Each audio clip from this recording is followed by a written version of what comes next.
לקבל תרבות כזו. אני חייבת להגיד שבתחום הזה יש שיפור משמעותי בשנים האחרונות. גם במעלות עם הקמת היכל התרבות החדש, גם במסגרת שיתופי הפעולה עם תיאטראות גדולים בישראל. התרבות שמגיעה לפריפריה היום היא משמעותית יותר טובה מבעבר. יש גם הרבה כוחות מקומיים, יש פה תיאטראות אחרים, יש פה סדנאות ייחודיות.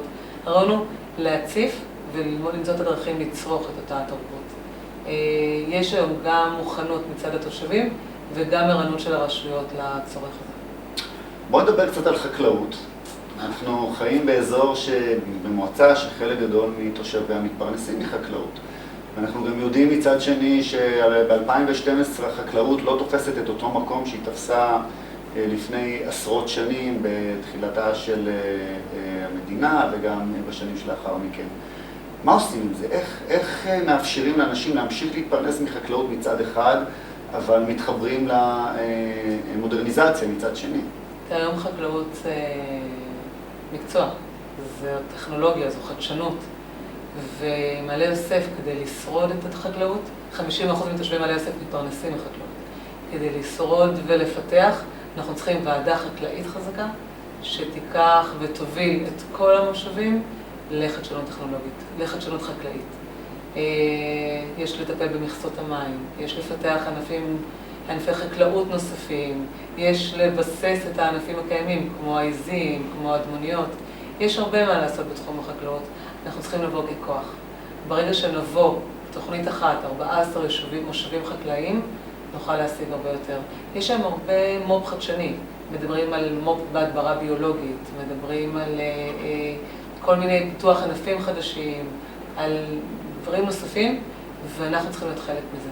ורק אם תהיה לנו ועדה חקלאית חזקה, חקלאית שמבינה את הצורך להתפרנס מחקלאות בכבוד, רק אז נוכל להצליח. אחד הנושאים שמעסיקים את תושבי המועצה האלה שלפחות עוסקים בחקלאות, זה נושא של רפורמת הלולים. מה עמדתך בנושא? אין ספק שברפורמה כפי שהיא מנוסחת היום, יש סעיפים שהם לא מתקבלים על הדעת. הם פוגעים בצורה ברורה וישירה בפרנסה של החקלאים. ואי אפשר להמשיך ככה.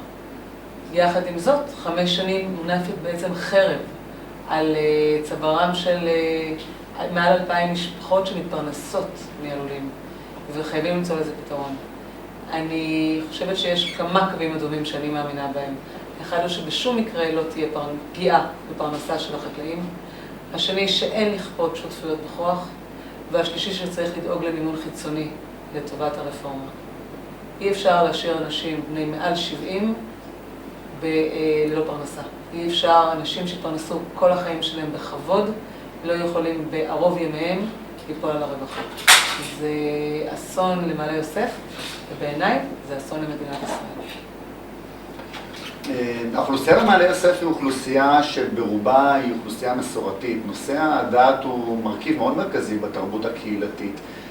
מה יחסך לדעת ואיך את מתכוונת לפעול בעניין הזה? אני מאמינה שאנשים צריכים לדעת מאין באו. אני חושבת שחלק מלהיות יהודי זה להיות מחובר לשורשים שלנו, לערכים ולדת ולמסורת. דתיים במעלה יוסף צריכים ליהנות מאותם תכנים תרבותיים, חינוכיים, תשתיתיים שהם צריכים כדי לקיים את חייהם הדתיים בכבוד.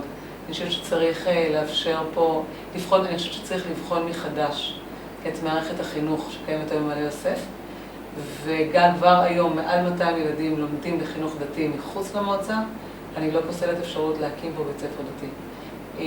אני יכולה להגיד לך בתור אחת שלומדת הרבה שנים יהדות, יש בזה משהו מאוד מחבר. המקום שבו חילונים ודתיים מתחברים הוא בדיוק המקום הזה, של בתי הכנסת, אם בחגים ואם בכלל, של הערבות הזו, ובעיניי זה נכס שחייבים גם לשמר וגם לפתח. בקורות חיים שלך, כשאני מסתכל, אני רואה שצברת די הרבה ניסיון בתחום הניהול, וגם ההשכלה שלך היא השכלה של מנהל עסקים. בעצם לנהל מועצה זה לנהל גוף.